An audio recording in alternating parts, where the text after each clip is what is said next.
O Inferno, no Pacífico. Soldados australianos e a luta desesperada contra o Japão. Enquanto o mundo assistia à queda de Berlim e à invasão da Normandia, havia outro campo de batalha. Esquecido, sufocante, inóspito, nas selvas tropicais da Nova Guiné. Homens australianos enfrentavam não só o exército imperial japonês, menos mais também a febre, a fome, a lama até os joelhos, e a certeza de que ninguém jamais contaria suas histórias. Ali, não havia glória. Estiva, ácida, corpos apodrecendo no mato, e tiros vindo de arbustos. Era a guerra sem nome. Era o inferno no Pacífico. Quando a Segunda Guerra Mundial começou, em 1939, a Austrália, como membro leal do Império Britânico, respondeu imediatamente ao chamado. Tropas australianas foram enviadas para combater na Europa, no norte da África e no Oriente Médio, distantes de casa, lutando por uma coroa, a milhares de quilômetros. Mas o verdadeiro pesadelo ainda estava por vir, e surgiria muito mais perto do que qualquer australiano poderia imaginar. Em 7 de dezembro de 1941, o ataque japonês a Pearl Harbor mudou tudo. No dia seguinte, os japoneses invadiram a Malásia Britânica, e rapidamente, Singapura menos a fortaleza considerada impenetrável, caiu em menos de 2 meses. O avanço japonês era brutal, implacável, e parecia imparável. País, ilha após ilha, as forças imperiais do Japão se espalhavam pelo Pacífico como um incêndio fora de controle. Foi nesse momento que a Austrália entendeu. Ela estava sozinha, o Reino Unido, enfraquecido e atolado na guerra europeia. Não poderia mais proteger seus domínios no Pacífico. Winston Churchill insistia que o foco deveria continuar sendo a Europa, mas para o primeiro-ministro australiano, John Curtin, a realidade era outra. Com os japoneses avançando pelo Sudeste Asiático e com a queda iminente da Indonésia, o próximo alvo era evidente: o norte australiano. Em um dos discursos mais marcantes da história australiana, Curtin declarou publicamente: a Austrália olha para a América, livre de qualquer apego tradicional, com a esperança de que ela se torne o grande salvador do Pacífico. Foi uma ruptura simbólica com a antiga dependência do Império Britânico e o início de uma nova aliança com os Estados Unidos. Em fevereiro de 1942, apenas 2 meses após Pearl Harbor, aviões japoneses bombardearam a cidade de Darwin. Foram mais de 240 pessoas mortas, dezenas de navios destruídos e um choque nacional. Pela primeira vez, a guerra tinha realmente chegado à Austrália. Daquele ponto em diante, a Guerra do Pacífico deixou de ser uma ameaça distante. Era uma guerra de sobrevivência. A mobilização foi total. Jovens australianos que antes serviam nas areias do deserto africano, agora embarcavam para as selvas tropicais, onde enfrentariam não apenas os soldados japoneses, mas um terreno impiedoso, doenças desconhecidas e um inimigo que não temia morrer. A defesa da Nova Guiné, uma ilha imensa e estratégica, logo acima do território australiano, se tornaria a linha de frente entre o avanço japonês e a segurança do continente. E foi ali que o exército australiano travaria suas batalhas mais desesperadas, sujas e ignoradas da guerra. Para os australianos, a Segunda Guerra Mundial havia mudado de cenário. A Europa havia sido deixada para trás. Agora, era a lama, o calor, a malária e o som constante das metralhadoras escondidas entre as árvores. Era o começo de um novo inferno, o inferno no Pacífico. Se você acredita que essas histórias não podem mais ser ignoradas, deixe seu like, inscreva no canal e ajude a manter viva a memória de quem lutou e foi esquecido. A Nova Guiné não era apenas um ponto no mapa, era a última muralha entre o Japão e o continente australiano. Uma ilha vasta, coberta por selvas densas, montanhas traiçoeiras e pântanos sufocantes. Ali, a guerra assumiu uma forma selvagem.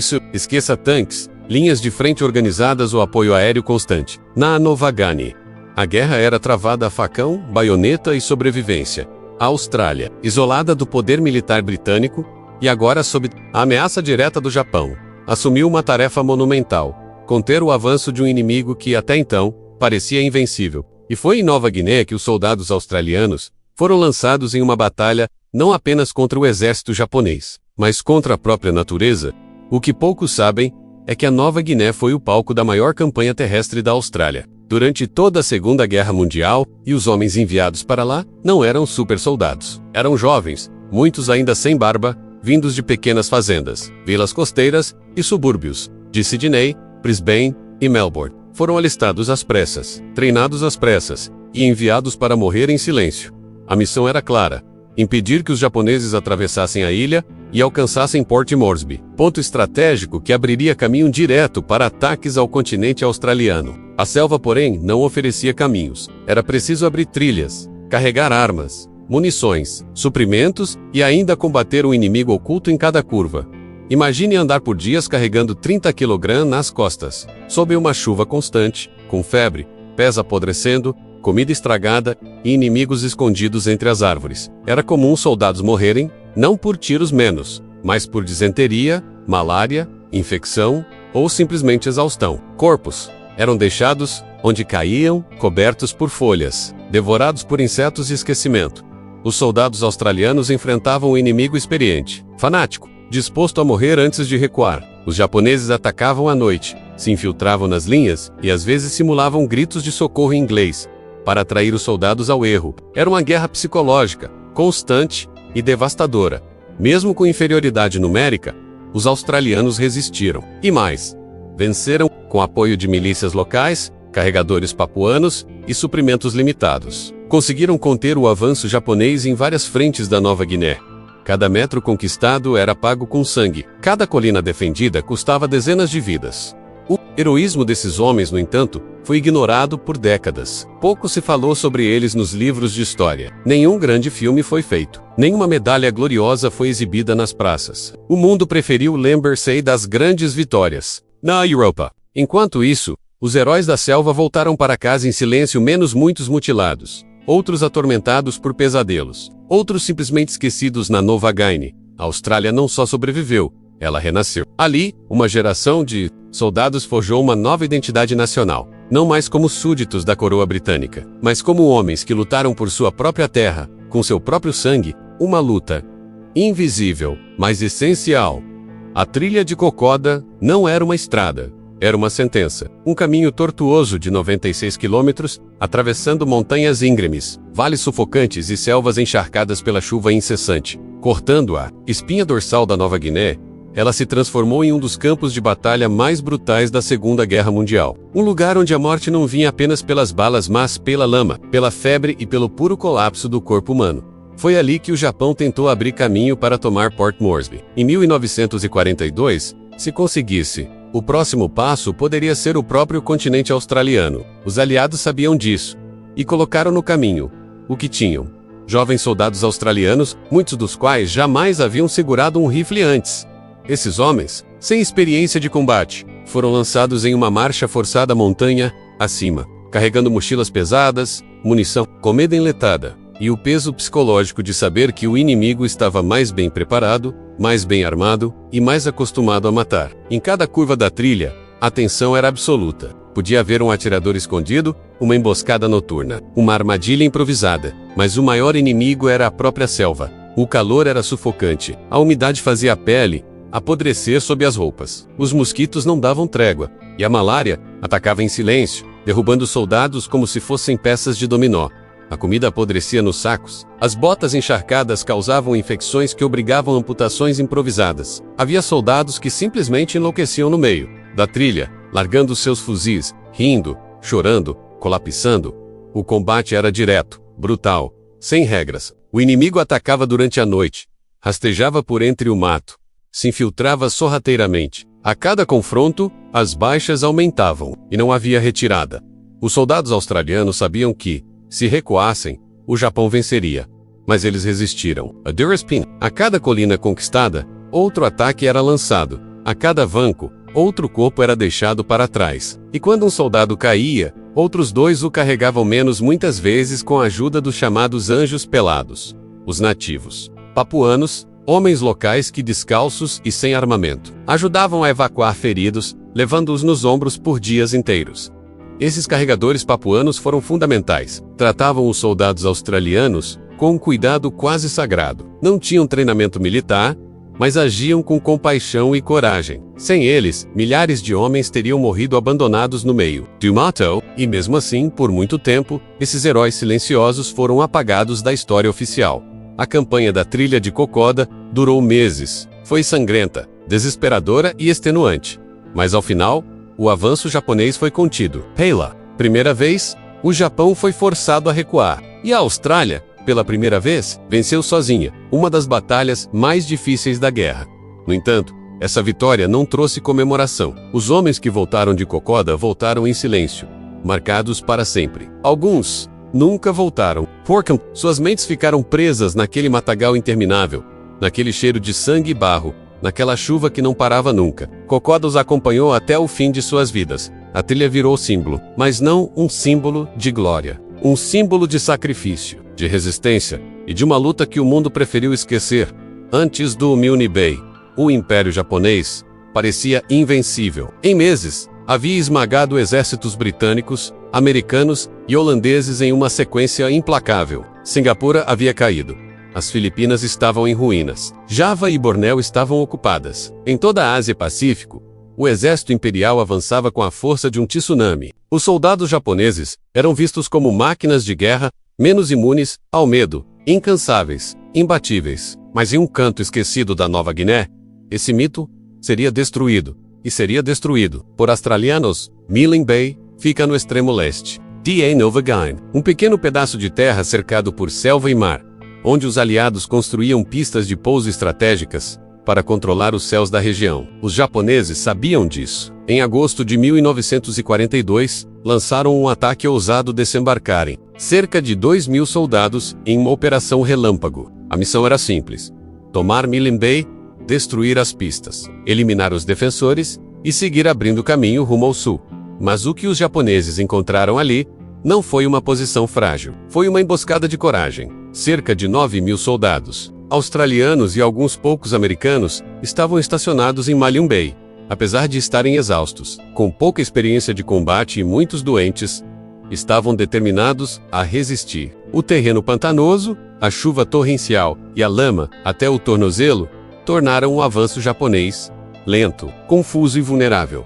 As tropas australianas usaram a selva a seu favor. Criaram posições defensivas bem camufladas, armadilhas improvisadas e emboscadas noturnas. Quando os japoneses tentaram avançar, foram recebidos com fogo pesado, granadas e metralhadoras em pontos estratégicos. Pela primeira vez, os soldados imperiais enfrentavam uma resistência determinada e estavam despreparados para isso.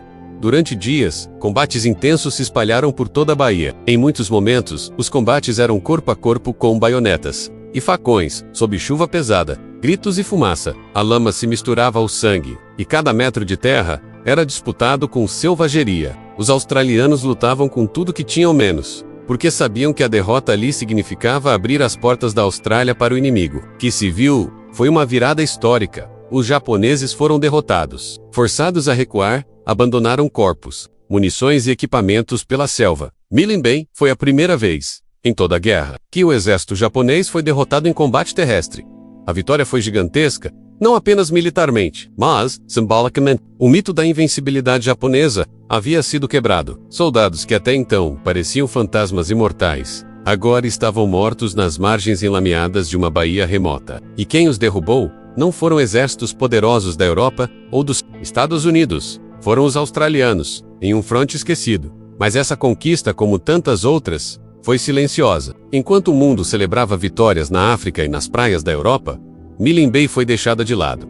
A imprensa mal noticiou, os generais mal mencionaram, e os homens que lá lutaram voltaram para casa como se tivessem participado de uma guerra que nunca existiu. A Batalha de Milne Bay deveria estar nos livros, nas estátuas, nas escolas. Porque ali, em meio à lama, ao suor e à morte, nasceu a primeira prova de que o Japão podia ser vencido, e que o preço da liberdade seria pago não apenas nas grandes capitais, mas também nas selvas invisíveis do Pacífico. A guerra na Europa tinha tanques, bombardeiros, cidades destruídas, mas no Pacífico, a guerra era outra coisa. Era selvagem, era pessoal, e era silenciosamente cruel. Não havia linha de frente clara, não havia onde se esconder. E o inimigo, muitas vezes, estava a poucos metros, ouvindo sua respiração na escuridão da mata. Ali, na Nova Guiné e em outras ilhas do Pacífico, a guerra foi travada em uma escala quase medieval. Os combates eram corpo a corpo, baionetas, facões, machadinhas. A munição acabava rápido, e então o instinto tomava conta. Matar ou morrer. As regras convencionais do combate ruíam diante da sobrevivência absoluta. Os soldados australianos enfrentaram um inimigo que não se rendia. Os japoneses preferiam a morte à captura menos e era comum que realizassem ataques suicidas, inclusive usando granadas no próprio corpo para se jogar sobre os postos de defesa. Era uma guerra sem prisioneiros, mas a brutalidade não vinha só do combate. Muitos soldados australianos relatam menos, ou ao menos tentaram relatar, episódios de canibalismo por parte de tropas japonesas isoladas e famintas. Corpos mutilados encontrados na selva, rituais de desonra e execuções sumárias chocaram até mesmo veteranos experientes. Prisioneiros de guerra australianos, quando capturados, eram frequentemente torturados, decapitados ou utilizados como alvos em treinamentos. Por outro lado, os australianos também foram empurrados para os limites morais. Com o tempo, muitos perderam a capacidade de distinguir o certo do errado. O ódio, o medo constante e o desejo de vingança transformaram homens comuns em algozes silenciosos. Alguns relataram, anos depois, terem executado prisioneiros por ordem, ou por impulso. Outros nunca falaram nada. E havia ainda o inimigo invisível. As doenças tropicais. A malária dizimava companhias inteiras. A disenteria transformava soldados fortes em esqueletos ambulantes. A dengue, o tifo, a pele apodrecendo pela umidade constante. Tudo isso destruía os corpos antes mesmo que as balas chegassem. Afegãos, soldados literalmente, morreram afogados em seus próprios pulmões, tomados por infecções em acampamentos improvisados no meio da selva. E quando a batalha terminava, começava o silêncio. Muitos homens voltaram para casa sem membros, sem visão, ou sem memória. Outros voltaram inteiros por fora menos, mas com a alma destroçada. O que hoje chamamos de PTSD, na época era apenas nervosismo ou fraqueza. Eles não recebiam tratamento, não recebiam apoio, apenas a cobrança para seguir em frente e esquecer. Mas como esquecer gritos na noite, corpos queimando, companheiros implorando por socorro que não chegava? Esses traumas ignorados por décadas ecoaram dentro de famílias inteiras. Homens que não falavam sobre a guerra, que dormiam mal, que bebiam demais, que choravam sozinhos no escuro. A guerra continuava menos. Só que dentro deles, a brutalidade do Pacífico não foi só física, foi psicológica, foi espiritual. Seja por isso que tantas dessas histórias ficaram enterradas, porque contá-las exige abrir feridas que nunca cicatrizaram, mas elas precisam ser contadas, porque uma guerra esquecida não é apenas uma injustiça histórica e uma farrida coletiva mal curada. E enquanto os livros insistirem em pular essas páginas, o silêncio continuará sendo o túmulo dos que não puderam gritar. Eles lutaram como leões, sangraram por cada palmo de terra, sobreviveram à selva e ao inimigo mais implacável da guerra. Mas quando a paz finalmente chegou, ninguém os esperava na estação. Nenhuma multidão, nenhum desfile, nenhuma fanfarra, apenas o silêncio, o mesmo silêncio que os acompanhou durante toda a guerra no Pacífico. Os soldados australianos que enfrentaram o Japão em Milne Bay, Kokoda, Buna, Gona e outras batalhas tão ferozes quanto desconhecidas, voltaram para casa com a sensação de que sua luta havia sido apagada. Enquanto os jornais exaltavam a vitória aliada na Europa, enquanto os filmes e romances glorificavam as tropas na Normandia e na Itália, as histórias do fronte do Pacífico eram relegadas ao rodapé. Por quê? Porque a guerra na selva não era fotogênica. Não tinha tanques avançando pelas cidades, nem libertações dramáticas em Paris.